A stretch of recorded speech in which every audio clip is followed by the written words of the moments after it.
Ada yang menanyakan kepada saya terkait ojol laki-laki mendapat orderan menjemput perempuan. Bagaimana hukumnya?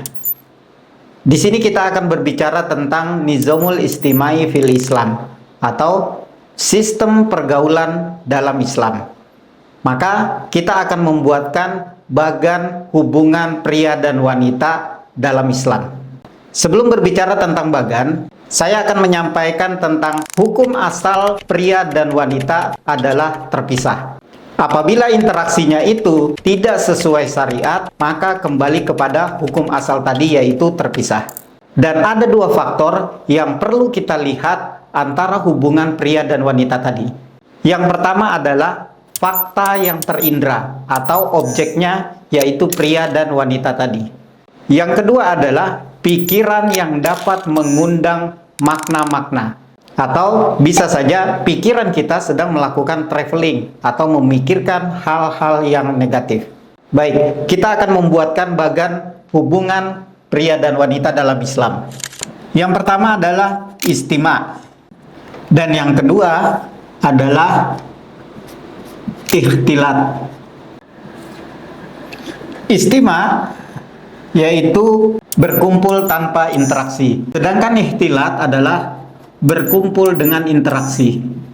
Dari dua hal ini kita akan melihat apakah berkumpul tanpa interaksi ini ada keperluan,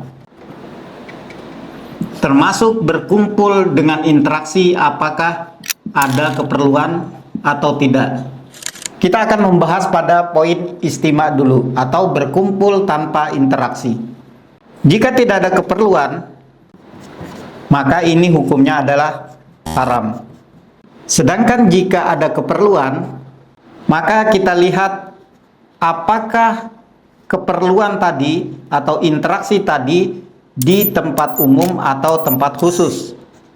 Jika di tempat khusus, apakah ada mahram atau tidak?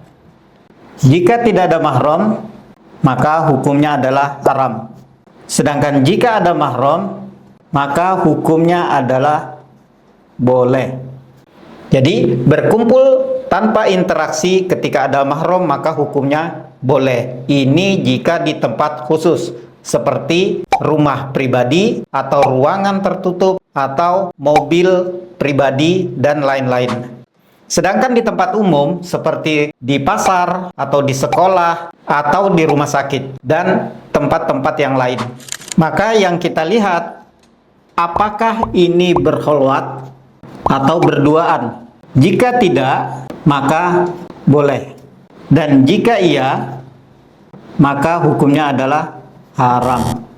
Contoh, misal kita di tempat umum, walaupun dalam tempat seperti masjid, namun ketika di situ berkholwat atau berdua hanya ada seorang laki-laki dan seorang perempuan, maka di sini bisa haram.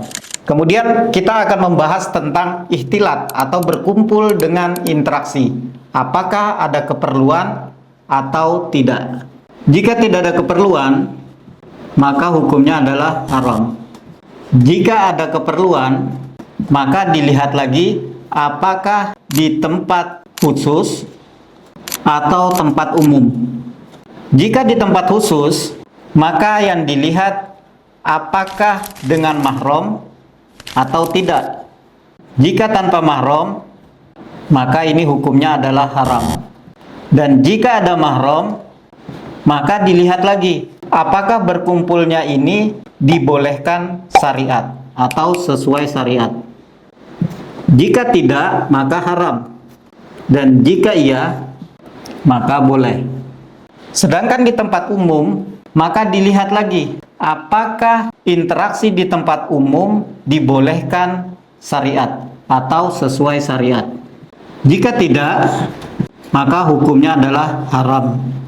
Dan jika iya, maka dilihat lagi apakah di sini berkholwat. Jika tidak, maka boleh. Dan jika iya, maka hukum asalnya adalah haram.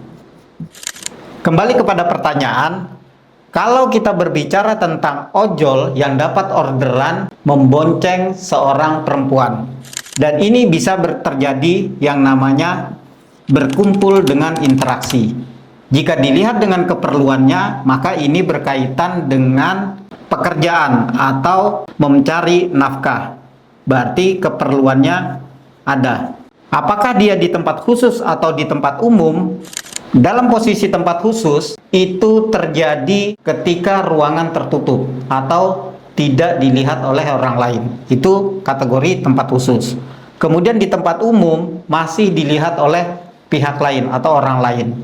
Maka posisi tukang ojol tadi ada di tempat umum. Yang menjadi pertanyaan, apakah ini sudah sesuai syariat atau tidak? Karena berkumpulnya pria dengan wanita dalam satu kendaraan tadi, ini tidak masuk kategori sesuai dengan syariat Islam. Kenapa? Karena kembali kepada hukum asal tadi, hubungan pria dan wanita, hukum asalnya adalah terpisah. Maka saya memandangnya adalah di sini tidak sesuai syariat dan hukumnya adalah haram. Adapun yang memandang di sini karena berkaitan dengan pekerjaan dan ini sudah sesuai syariat, maka kita akan melihat lagi apakah dia berkholwat atau tidak. Sedangkan dalam satu kendaraan tadi dia berduaan. Walaupun tetap ada yang menganggap ini hukumnya adalah boleh. Namun kita sebagai umat muslim lebih memilih kepada kehati-hatian. Kenapa? Saya kembalikan kepada ibu-ibu. Apakah ketika melihat suaminya membonceng seorang perempuan meskipun dalam posisi pekerjaan tidak terjadi kecemburuan? Atau sebaliknya, apakah seorang suami melihat istrinya dibonceng oleh tukang ojol tidak terjadi cemburu? Dan inilah yang harus kita hindari. Kemudian jika itu adalah anak kita, apakah tidak ada kekhawatiran kepada anak kita, terkhusus anak perempuan, ketika kita lepas sendiri?